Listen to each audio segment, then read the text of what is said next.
approve the consent agenda. Okay, item number 6, delegations and reports. First up will be our interim superintendent, Patrick Goff. Thank you, Madam Chair. I just wanted to start out by letting you know what I've been doing since the last board meeting. A couple things that I went to the legislative roadshow, working to see where the funding is going to be this year. They're moving everything from the temporary rule of enrollment back to ADA, which could have a major effect on some of the monies that we receive. The good thing about it is they're finally looking at where to put money in as far as salaries and benefits. And so every teacher should see $6,300 increase at every level, which is a big, huge jump from what they've had in the past. So we're finally starting to get to the level of where some of our surrounding states are paying. So hopefully we can stave off the people leaving. So that's a plus. Some of the other areas that might go down would be building and maintenance, some of the technology funds that's been eliminated, so on and so forth. But we're looking at trying to match some of those dollars and trying to figure out where we're going to put some of those monies and extra monies that we have in certain pots and put them in others. I've been working with David Brankman, Idaho Association of School Administrators, to get the board some training. We did have a workshop. I felt it went very well. I'm going to meet with David Brankman and Andy Grover, who's the president of the ISA, and discuss some of the areas that we need to get for around the special ed monies and some of the areas where we're going to be lacking this year funding, and get some ideas of what they would say. They're a pretty intelligent group of people, and they keep their ear to the ground with the legislators, so it's good to know. So now to read a little bit of something what I wrote up, because I had some priorities that the board wanted me to focus on, and of course, since I'm the only employee of the board, so to speak, then I went ahead and kind of focused a lot of my attention. I wanted to apprise the board of what I've been focusing my attention on, mainly along with many other projects concerning the budget and where we sit.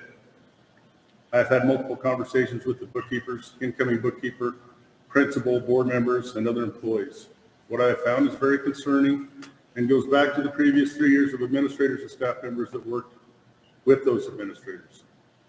The current board was apprised of the potential predicament and hired me to come in as the interim superintendent, given my background and knowledge of Garden Valley, of the small rural school districts.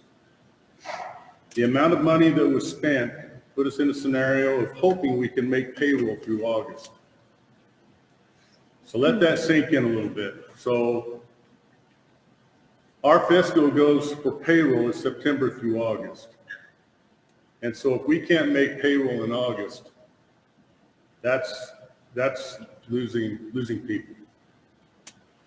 So it was kind of disconcerting to hear. So I stopped spending on everything but the ASB accounts that were fundraised, and those funds that are under contract, that we had a contract with for the full year, because we have to maintain that contract with the integrity of what we're doing, and as we're playing school, so to speak, with the budget that we have.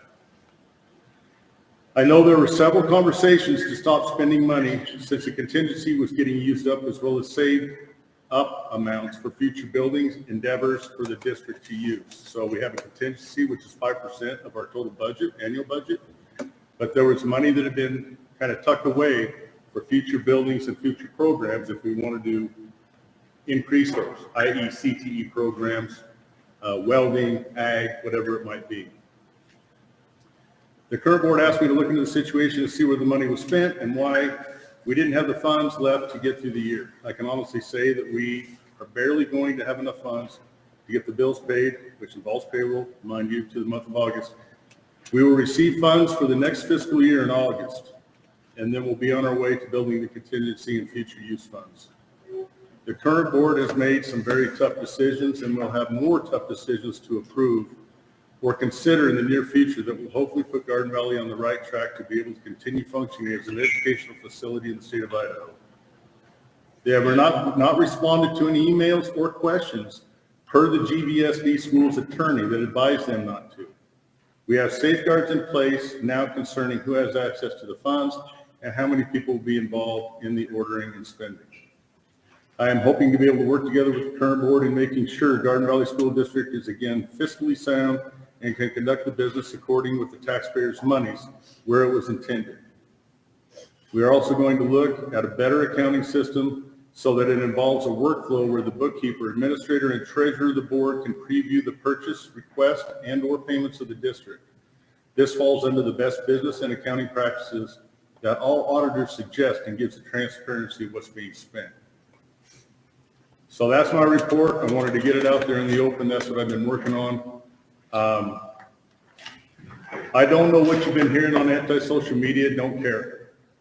My job here is to make sure that we have a safe and an educational facility for every student here that's coming through the school.